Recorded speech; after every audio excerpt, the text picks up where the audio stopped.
une coalition de 30 pays volontaires pour garantir la sécurité de l'Ukraine va bien se réunir ce jeudi à Paris en présence de Volodymyr Zelensky. La moitié est en mesure de fournir des troupes. La question, c'est quel pays, combien d'hommes et quels risques prendront-ils sans le soutien des Américains? Alors pour y voir clair, Kadi, vous nous avez rejoint. On fait le point avec vous. Qui pourrait envoyer des troupes en Ukraine? Alors la principale initiative sur la table, c'est cette fameuse coalition des volontaires. Alors aux manettes, il y a le Royaume-Uni et la France. Le Royaume-Uni qui s'engage à fournir notamment 2000 à 3000 soldats, des drones également. La France donc qui propose, elle, potentiellement 1500 à 2000 hommes. La Suède aussi, fraîchement arrivée dans l'OTAN l'an dernier.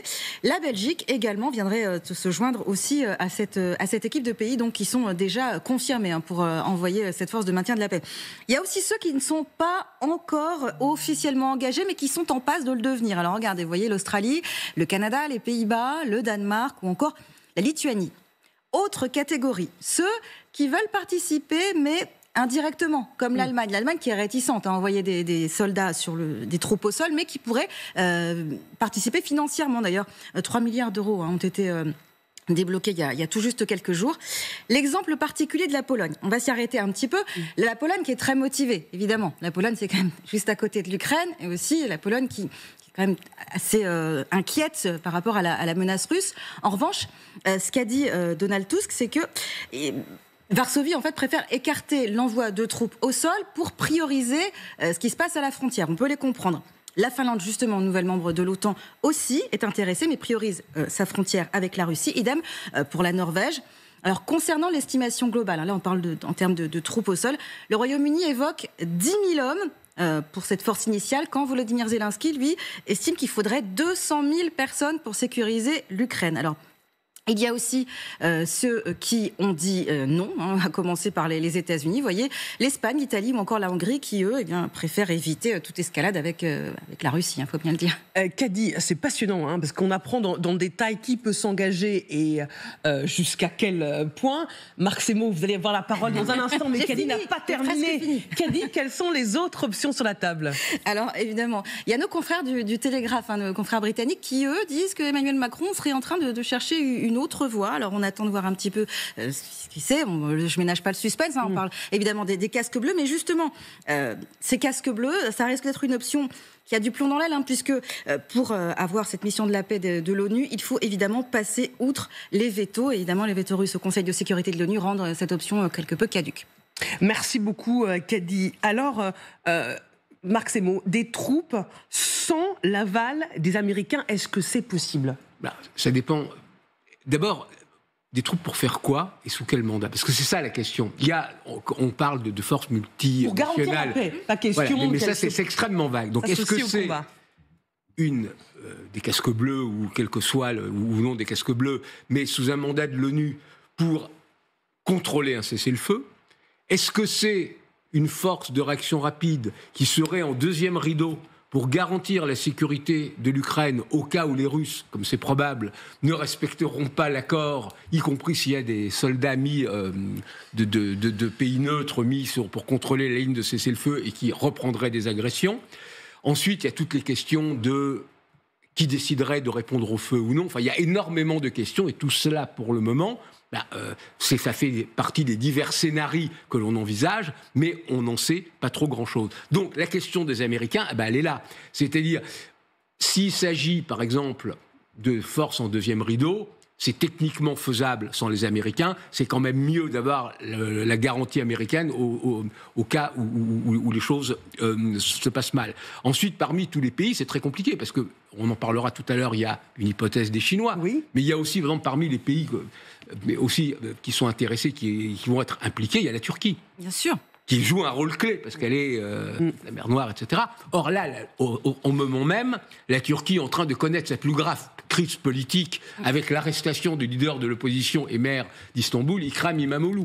Donc, Erdogan, ce sont effectivement les mains totalement libres, parce qu'il sait qu'on aura besoin de lui pour toute opération de maintien de paix en Ukraine, mais il est en train un peu d'abuser de cette rente de situation géopolitique. Donc pour le moment, on est quand même dans une situation extrêmement confuse, et quand les Russes disent qu'il n'y aura pas de troupes au sol, c'est évidemment déjà une manière de leur part de faire monter les enchères pour des négociations, parce que d'une manière ou d'une autre, il faudra une force pour contrôler un cessez-le-feu. Lucas Monget, est-ce que vous pensez que les Européens oseront envoyer des troupes si ni les Russes, évidemment, ni les Américains ne sont d'accord? Comme le dit Marc, ça dépend sous quelle forme et à quoi serviraient ces troupes-là.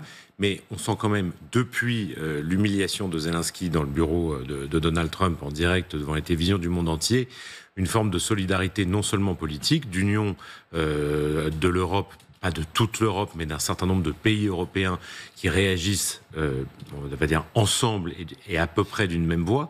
Donc je pense qu'il y a un certain nombre de verrous symboliques et historiques. C'est vrai que ça n'aurait pas été imaginable d'envoyer des troupes en Ukraine sans l'accord des Américains il y a encore quelques mois. Je pense qu'aujourd'hui, en tout cas, les options sont sur la table. Effectivement, on sait très peu de choses, mais on sait aussi que partout en Europe, les états-majors travaillent sur un certain nombre de possibilités d'envoi que ce soit effectivement une sorte de FINUC en référence à la finule libanaise, mais qui n'est pas forcément le plus grand succès de ces dernières années. Et c'est ce qui arrangerait d'une certaine manière les Européens. Maintenant, ça sera extrêmement difficile de passer outre des vétos russes, américains ou chinois au Conseil de sécurité. Il y a plein d'options qui sont sur la table. Ça me semble absolument pas impossible, en tout cas, à imaginer, même si ça serait une rupture de plus avec les États-Unis, mais pourquoi pas. Bélian Nabli.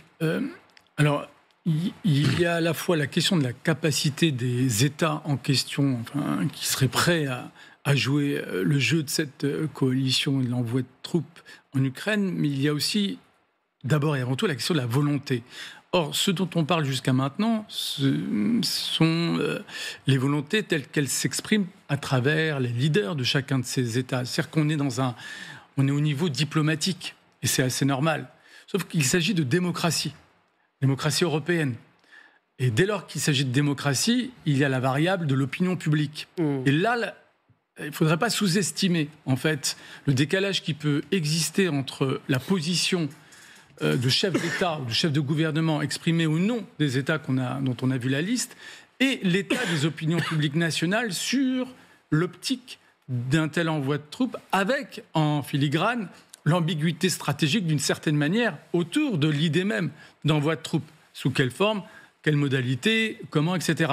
Donc attention, d'une certaine manière, notamment pour ces leaders européens, à rester également à la fois en contact, en connexion avec leurs opinions publiques et à faire la démonstration de leur capacité à convaincre de leur propre position, parce qu'il ne s'agit pas seulement de subir l'état de l'opinion publique, il s'agit aussi d'être actif et de faire montre de capacité de conviction. Et je pense notamment au président Macron, qui a des convictions assez fortes, qui essaye d'incarner un leadership européen, mais qui ne devra pas seulement faire la démonstration de ce leadership sur la scène européenne, il devra également convaincre l'opinion publique française.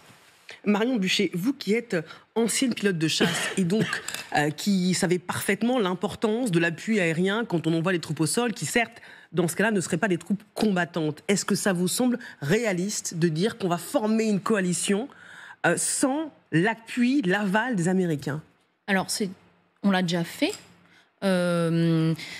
Il y a plusieurs choses dans votre question. Oui. Déjà, Donald Trump demande aux Européens de prendre plus de place dans le partage du fardeau de la sécurité de l'Europe. Donc, quelque part, c'est quand même compliqué qu'on nous demande de faire des concessions, et on va en faire, puisqu'on a un investissement qui va être accru dans ces domaines-là, avec une augmentation de la part du PIB qui pourrait monter maintenant jusqu'à 3,5%, qui est la cible annoncée par l'OTAN, 3,54%, avec des augmentations capacitaires de l'OTAN de plus de 30% qui sont en prévision. Donc, les Européens vont consentir à faire cet effort. Alors, dans un contexte budgétaire extrêmement contraint, avec d'autres chantiers, c'est pas pour ça qu'il faut négliger complètement l'éducation, notamment vis-à-vis des questions de désinformation, qui ont aussi un impact sur la cohésion nationale et la cohésion de nos opinions publiques. Les Européens Elles vont aussi renforcer leur capacité industrielle, puisque c'est le deuxième levier dont on a besoin si on veut être crédible en termes de dissuasion conventionnelle. Et enfin, les ressources humaines aussi qu'il va falloir mobiliser avec peut-être une augmentation de la réserve. Donc en fait, c'est quand même compliqué que les Américains nous expliquent qu'il faut qu'on fasse plus d'efforts, qu'on dise qu'on va le faire, et que derrière on nous dise finalement ça va pas être... vous n'allez pas prendre part à cette sécurisation. Le problème de la FINUL, on le voit, c'est qu'elle n'a pas eu les moyens aussi d'accomplir son mandat. Donc si on a à un moment, il va falloir aussi avoir une force extrêmement solide qui puisse vraiment s'interposer en cas de problème. Mais le problème aussi, c'est que vous mentionnez les opinions publiques, mais on a aussi un certain nombre de nos alliés européens qui n'avaient pas la même position que nous sur la souveraineté et qui se retrouvent dépendants des Américains pour un certain nombre de leur matériel. Et donc c'est compliqué pour ces gens-là, éventuellement, d'être un peu trop véhéments publiquement aussi sur le fait qu'ils pourraient partir dans une initiative qui ne serait pas soutenue par les États-Unis. Donc il va falloir voir un petit peu comment ces équilibres se forment dans les jours à venir. Adina Revol. Oui, finalement, on parle de la question de la dissuasion. Comment on dissuade Vladimir Poutine de refaire ce qu'il a fait en Géorgie, ce qu'il a fait avec la Crimée, ce que la Russie, finalement, a toujours fait dans son histoire, envahir d'autres États. D'abord, il faut maintenir le soutien fort envers l'armée ukrainienne, parce que l'armée ukrainienne est une armée très forte. Il faut continuer à financer son armement. Et à ce sujet-là, peut-être qu'il faut commencer à se poser la question, d'ailleurs certains leaders européens l'ont déjà fait, sur les avoirs gelés de la Russie. Parce que cet argent-là, une fois qu'il y a un cessez-le-feu, est-ce qu'on va le rendre à Vladimir Poutine pour qu'il continue à se réarmer, en sachant qu'il dédie déjà 9% du PIB de la Russie pour le réarmement? Donc la question, c'est est-ce qu'on saisit, est-ce qu'on a le courage politique de saisir ces avoirs? Il y a de leaders politiques européens qui ont déjà mis ce sujet sur la table. Ensuite, il y a bien sûr le réarmement, vous l'avez mentionné, de l'Union européenne, 800 milliards d'euros. L'Allemagne a fait des annonces très très importantes en matière d'investissement et il faut maintenant le mettre en œuvre. Ensuite, sur là, on est comme si Vladimir Poutine nous dictait ce qu'on devait faire sur le continent européen. N'oublions pas que l'Ukraine est un pays souverain. Donc, Vladimir Poutine et la Russie ont envoyé des forces de maintien de la paix en Transnistrie, donc en République moldave, des forces qui sont là depuis 1992, sans demander le mandat de quiconque. Donc, pourquoi nous, on ne peut pas envoyer des troupes de maintien de la paix en Ukraine qui est par ailleurs pays candidat à l'entrée dans l'Union européenne et qui, je répète, lutte tous les jours pour notre liberté, parce que finalement, notre avenir va se jouer, notre liberté va se jouer en Ukraine, parce que, comme vous l'avez dit, Vladimir Poutine, il ne va pas s'arrêter. Il y a très faibles chances pour qu'il s'arrête en Ukraine. Alors, la question désormais qui se pose, c'est est-ce que la Chine va se mêler à la coalition de pays volontaires et envoyer des soldats? Selon des informations du journal allemand Die Welt, la Chine envisagerait la coalition des volontaires évoquée par Emmanuel Macron, une décision qui, si elle se confirmait, pourrait changer beaucoup de choses dans l'avenir du conflit.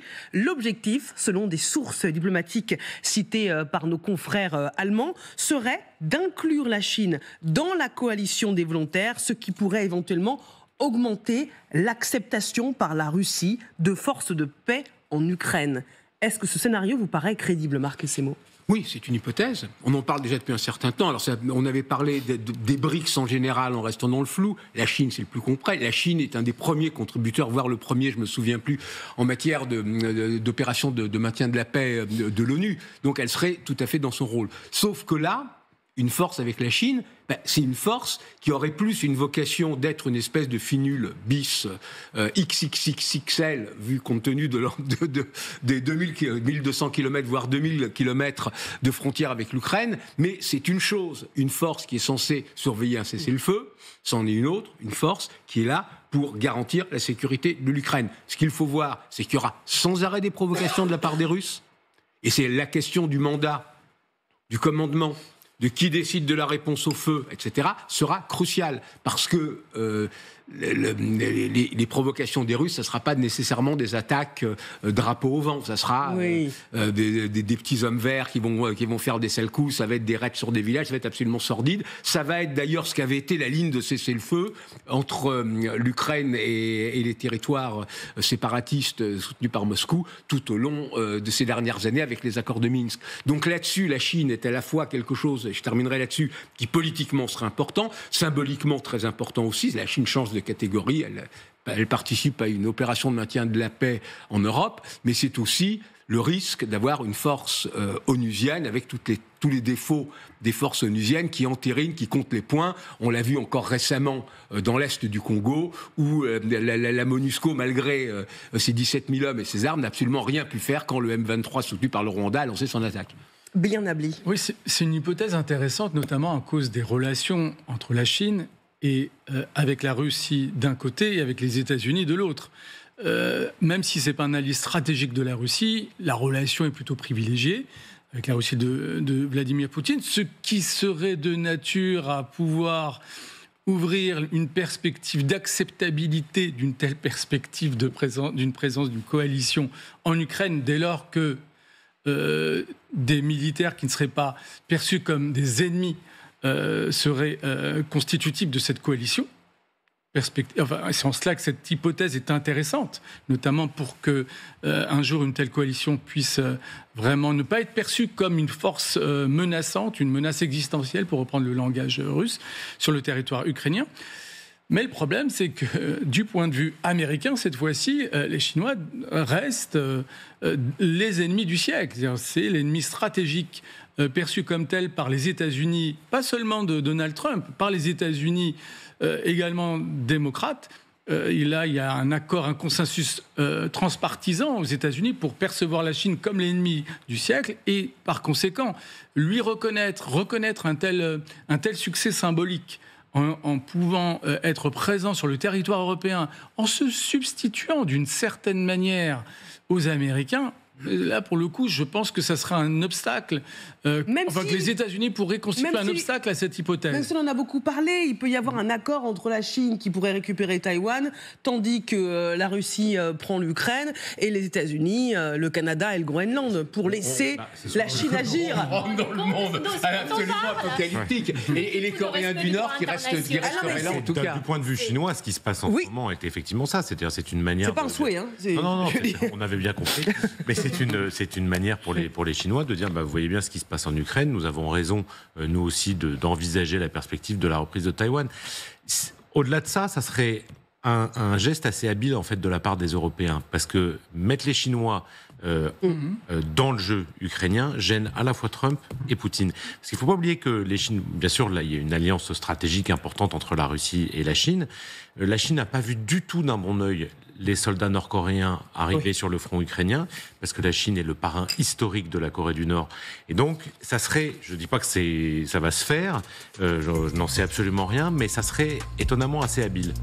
On reviendra sur le sujet, hein. C'est promis, le temps nous est manqué, mais alors Marc Sebo, vous êtes dubitatif, mais on reviendra sur le sujet parce qu'évidemment, ça pourrait changer beaucoup de choses dans le rapport de force. Merci à toutes et à tous. Dans un instant, vous retrouvez le nouveau rendez-vous du dimanche, Débat Dimanche, présenté par Marie Chantret.